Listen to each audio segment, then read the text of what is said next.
නඩු ගණනාවකට අවශ්‍ය සැකකරුවෙකු වන බැසිල් රාජපක්ෂ ඇමරිකාවට වී මෙලෙස අධිකරණය මගහැර සිටීම අධිකරණයට කරනු ලබන අපහාසයක් නොවේද?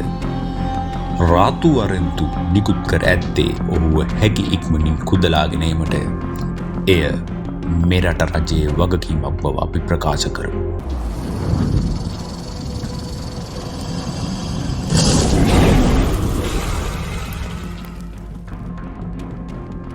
දේශපාලන ශේෂ්ත්‍රයේ දෙස බලන විට පසුගිය කාලයේ මහත් ආන්දෝලනයකට තුඩු දුන් බැසිල් රාජපක්ෂට එරෙහි මාතර බ්‍රවුන්සිල් ඉඩම් නඩුව පිළිබඳව නැවතත් අවධානය යොමු වී ඇත.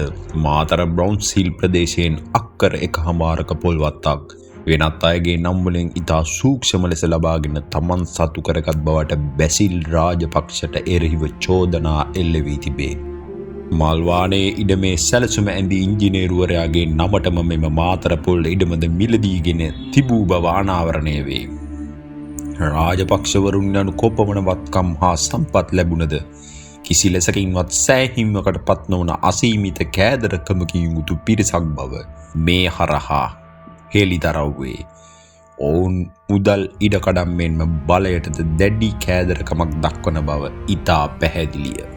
විශේෂයෙන්ම බැසිල් රාජපක්ෂ ආහාර පාන දෙකීමේදී පවා දක්වන අසීමිත තණ්හාව හා කෑදරකම අප්‍රියජනක මට්ටමක පවතින බව ඔහු ළඟින් ඇසුරු කළ පිරිස් පවා හොඳින් දන්නා කරුණකි.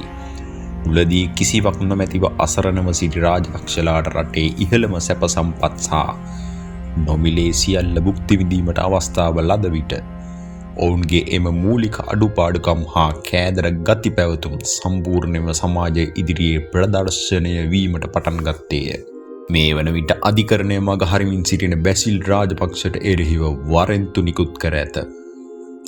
මෙම තත්ත්වය හමුවේ ඔහුගේ නීතිඥයින් මාතර ප්‍රධාන මහේස්ත්‍රාත් අධිකරණය වෙත මෝසමක් ඉදිරිපත් කරමින් නව ඉල්ලීමක් කිරීමට උත්සාහ දරා තිබේ. එහිදී ඔවුන් පවසා සිටින්නේ බැසිල් රාජපක්ෂ මේ වන විට පසුවන්නේ දැඩි සෞඛ්‍ය ගැටලු හා අසනීප තත්ත්වයකින් බැවින් ඔහුට ලංකාවට පැමිණීමට ඉතා පහසු බවයි. එම නිසා ඔහුගේ සෞඛ්‍ය තත්ත්වය සලකා බලා නිකුත් කර ඇති වරෙන්තුව නැවත කැඳවීමේ නියෝගයක් නිකුත් කරන ලෙස ඔවුන් අධිකරණයෙන් ඉල්ලා සිටියහ. දූෂිතයන් නීතිය රිංගා යෑමට තරන මෙවන් උත්සාහයන් පිළිබඳ සමාජයේ දැඩි අවධානයකින් පසු විය යුතුය. එබැවින් බැසිල් රාජපක්ෂ වෙනුවෙන් ඉදිරිපත් කළ මෝසම මගින් ඔහුගේ නීතිඥයින් ඉල්ලා සිටියේ ඔහු දැඩි ලෙස අසනීප වී සිටින බැවින් ලංකාවට ගෙන්වීමකින් හෝ අධිකරණ හමුවට පැමිණවීමකින් තොරව මෙම නඩුව විභාග කරන ලෙස එසේම ඔහුට නිකුත් කර ඇති වරෙන්තුව අවලංගු කරන ලෙසත්ය. කෙසේ වෙතත් මාතර ප්‍රධාන මහේස්ත්‍රාත්වරයා මෙම ඉල්ලීම ඍජුවම ප්‍රතික්ෂේප කළේය. බැසිල් රාජපක්ෂ පැහැදිලිවම අධිකරණය මග හරිමින් තක්කඩියාකාරයෙන් කටයුතු කරන බැවින් ඔහුට නිකුත් කර වරෙන්තුව නැවත කැඳවිය නොහැකි බවත් එය එලෙසම ඉදිරියටත් ක්‍රියාත්මක වන බවත් මහේස්ත්‍රාත්වරයා තරයේ ප්‍රකාශ කර සිටියේය. දැනට ඇමරිකාවේ පසුවන බැසිල් රාජපක්ෂ වැනි පුද්ගලයන්ට මෙලෙස වරෙන්තු නිකුත් වීම නිසා ඇමරිකානු පුරවැසියන් ලෙස එරට තුළ ජීවත් වීමේදී නීතිමය ගැටලු රැසකට මුහුණ දීමට සිදුවේ. මේ නිසා ඔවුන් විවිධ උපක්‍රම හා මෝසම් හරහා ලංකාවේ පවතින නඩු කල් දමා ගැනීමට නිරන්තරයෙන් උත්සාහ කරති. ඔවුන් මෙලෙස නඩු දිගින් දිගට කල් දමා ගනිමින් බලාපොරොත්තු වන්නේ කාලයත් සමග වත්මන් ජනාධිපති අනුර කුමාර දිසානායක ප්‍රමුඛ රජයේ බලය ගිලිහී යනු ඇතැයි කියාය.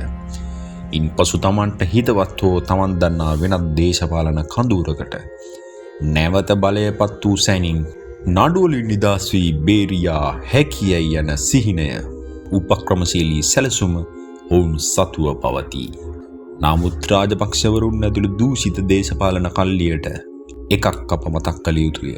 මෙම හොරනරයට නිසි දඩුවම් ලබා දෙන තෙක් හා රට නිවැරදි මාවතකට ගන්නා තෙක් මෙරට ජනතාව ජනාධිපති අනුර කුමාර දිසානායකව එම ධූරයෙන් ඉවත් කරන්නේ නැති බවයි. පසුගිය කාලයේ සිදු වංචා දූෂණවලට එරෙහිව නීතිය ක්‍රියාත්මක කිරීම හා වැරදිකරුවන්ට දඩුවම් පැමිණවීමේ මහා පරිමාණ වගකීමක් ජනතාව විසින් වත්මන් ජනාධිපතිවරයා වෙත පවරා ඇත. නාමල් රාජපක්ෂ හෝ වෙනත් කිසිදු පුද්ගලයෙකු ඉදිරියට තමා නැවත බලය ලබාගෙන තමන්ගේ වැරදිවලින් ගොඩයා හැකියයි ඔවුන් සිතන්නේ නම් එය මුලාවකි. රටේ ජනතාව අතීතයේ මෙන් මුලාවට පත්වන පිරිසක් නොවන බව මෙම රාජපක්ෂලා තේරුම් ගත යුතුය.